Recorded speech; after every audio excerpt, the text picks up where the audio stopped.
Robert Powelson spent 8.5 years on the Pennsylvania Public Utility Commission. He served as a federal energy regulator in Washington, and today runs the largest water utility trade association in the country. When he describes the state of America's water infrastructure, the picture is more serious than what it looks like on the outside. Start with the basics. Who runs America's water systems, and how many of them are there?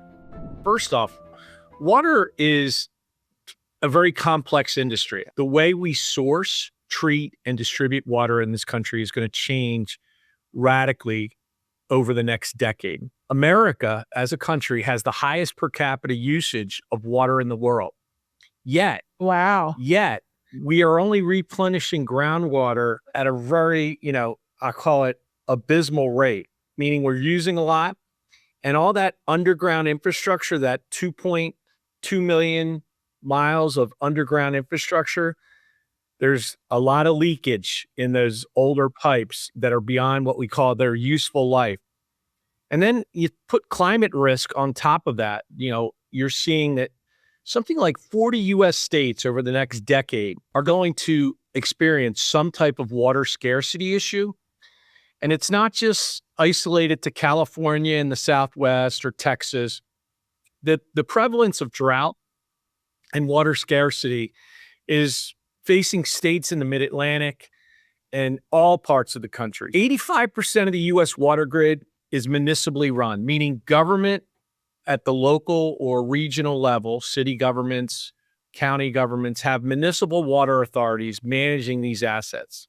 There are approximately 51,000 drinking water systems in the U.S. Houston, we have a problem in the water industry.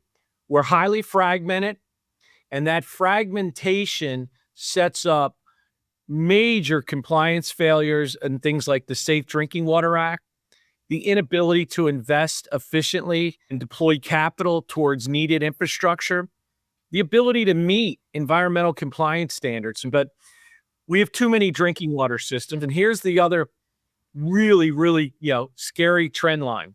Since 1970 in this country, federal support, meaning congressional allocation of dollars into water infrastructure, has dropped by 40%. There's only been one little blip. The bipartisan infrastructure bill signed into law by President Biden put about $55 billion of needed infrastructure funds into the system.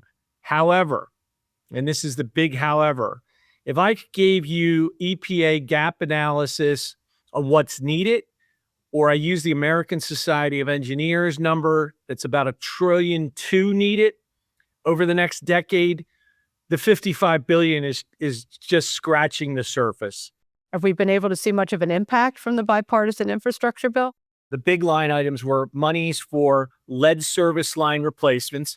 So the EPA a few years back reached the lead-free standard, meaning we want to get lead out of the drinking water, and we need to replace lead service lines across the country. And that's a journey we're on right now. And then more recently, the EPA passed a maximum contaminant level, an MCL, around PFAS and PFOA. Right. And these are, what we call emerging contaminants that are, wreaking havoc in communities across America. You're looking between 4,500 and 6,500 communities across the country that have some type of exposure to these emerging contaminants. The investment needed will have an impact between $45 and $47 billion of compliance costs. This is an interesting time for water infrastructure. And, as we look at this industry, federal funding and state funding is not going to be able to sustain support for 51,000 drinking water systems. So Rob has explained the existing pressure on the system, but something else is adding to that pressure, and the water industry is just beginning to reckon with it. We have this phenomena. The U.S. hopefully will be the world leader in AI development and data centers. By 2030, it's forecasted by McKinsey, we're going to need 80 gigawatts of power to support the industry. So you got the power demand, Well, guess what the next emerging issue is? It's water usage. And this is a time where, we just don't plop a well down. This has to be thought out from an engineering perspective. And so that narrative is unfolding as we speak. Believe it or not, if you were to ask me a few years back, would you be, locking arms and working in coalition with the US Data Center Coalition? I would have been like, no. Like, I deal in the world of public utility regulation, EPA, state environmental regulators. And here I am, totally, my team and I, getting very immersed in data center development. Once Rob was in those conversations, what he found wasn't really common knowledge. Some of the bigger names in tech are paying attention to their water footprint, and in some cases, they're trying to take steps to reduce it.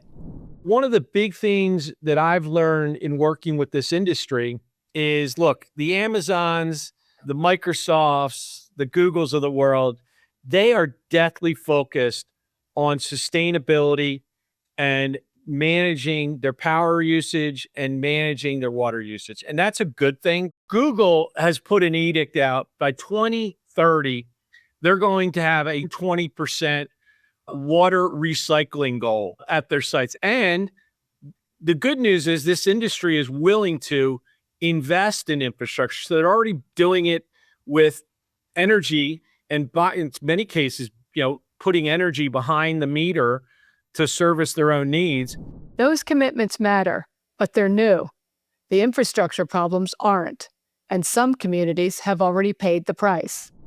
Water is a different animal. And I tell you that because, I did 3 visits during the Jackson water crisis. 3 visits, met with the governor of the state, met with legislators, walked the streets and talked to business owners and the community. And here's a community that's a state capital in the South, very impoverished community, 20% or so of the population lives below the poverty line. And 25,000 cases of bottled water had to be brought into this community because people had lost trust in the delivery of this basic service that failed them not once, but over a 15 to 20-year period, chronic failures. And that was the solution, coupled with the EPA putting $300 million. $300 million. Wow. I go, the last time I checked, didn't our U.S. federal budget deficit just eclipse $40 trillion? So we can't be doing $300 million emergency relief packages. We've got to get at the infrastructure repair piece of this. And obviously with technology, we can get there. Acoustical testing, artificial intelligence is going to change the way we do asset management. These are all good things. Treatment works, all that. There are so many promising technologies that are right in the same wheelhouse with what public utilities and private utilities are trying to solve, that I think if there was some alignment there and maybe some additional opportunities, the public sector could really help solve these problems in a major way. At the end of the day, it comes down to this: safety, reliability, and affordability, right? And look, I use this analogy quite often and people kind of chuckle, but it's so true. The 4 corners of the kitchen table, right? The mortgage, healthcare, their utility cost, right? And then the grocery bill, right? And managing all that in a way that, that's the world we're in today. And the utility bill is right now, it's becoming the centerpiece of the table. It's becoming a very big issue. Well, I just thank you for your insight. This has been a great conversation. We've covered a lot of topics. My pleasure. Great to reconnect with you and look forward to recapping this one. Yes. If today's conversation opened something up for you, start close to home. Find out if there's a rate case pending in your community. Episode 1 of the show walks you through exactly what the process looks like and how to use it. And if you want to go deeper on the innovations being tested, the policies being debated, and the people doing the work, that's what we're here for. There's a lot more to explore, and we are just getting started. And if this conversation opens something up for you, share it with someone in your community. The more people who understand how this process works, the more people who can actually participate in it.